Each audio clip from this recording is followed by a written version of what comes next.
মামলা এবং শেরেফ বাংলা থানার মামলায় আজকে বীর মুক্তিযোদ্ধা সাদেক খান ওনাকে এই মামলায় গ্রেপ্তার করা হয়েছে এবং অ্যাডভোকেট আনিসুল হক ওনাদেরকেও এই মামলায় গ্রেপ্তার করা হয়েছে এবং আপনারা জানেন সাবেক মন্ত্রী এমপি শাহজাহান খান ওনাকে এই মামলায় গ্রেপ্তার করা হয়েছে।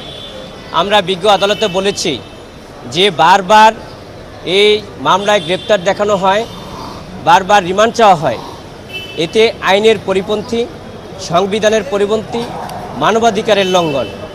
আমরা বলেছি যে এই মামলাগুলি রাজনৈতিকভাবে এবং আমাদেরকে উদ্দেশ্যপ্রণোদিতভাবে এই মামলায় আমাদেরকে সম্পৃক্ত করে বারবার সুনির্দেশ দেখানো হচ্ছে এবং রাষ্ট্রযন্ত্রকে ব্যবহার করে, আইন ও আদালতকে ব্যবহার করে আমাদেরকে হয়রানি করার জন্য এই মামলাগুলো বারবার দেখানো হচ্ছে।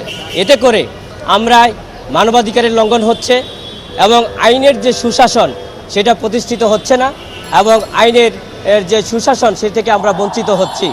আমরা বিজ্ঞ আদালতে বলেছি যে এই মামলাগুলি হচ্ছে ঢালাওভাবে মামলা করা হচ্ছে, ঢালাওভাবে আসামি করা হচ্ছে এবং প্রকৃত বাদী যে এবং প্রকৃত ঘটনা যে ইনভেস্টিগেশন না করে এই ঘটনায় প্রকৃত আসামিকে তাদেরকে বলা যাবে না।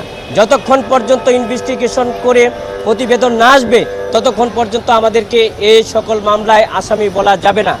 যদি বলা যায় তাহলে এটা হিউম্যান রাইটসের পরিপন্থী, সংবিধানের পরিপন্থী, কনস্টিটিউশনের পরিপন্থী, সিআরপিসির পরিপন্থী।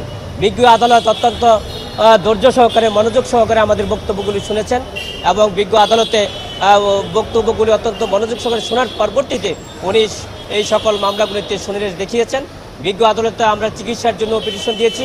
আমরা বিজ্ঞ আদালতে বলেছি যে মানুষের হিউম্যান রাইটস আগে, মানুষের বাঁচার অধিকার আগে মানুষের যে জীবন রক্ষা তারপর সেটা হলো সর্বপ্রথম।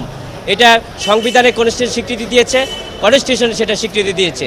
তার পরবর্তীতে বিজ্ঞ আদালতের বিচারে যদি আমি অপরাধী হই তাহলে বিজ্ঞ আদালত যেই জাজমেন্ট দিবেন সেটাগুলো আমরা মেনে নিব, কিন্তু তার আগ পর্যন্ত আমাদেরকে এই মামলায় অপরাধী বলা যাবে না। আমরা সেই সকল বক্তব্য সাবমিশন রেখেছি বিজ্ঞ আদালত।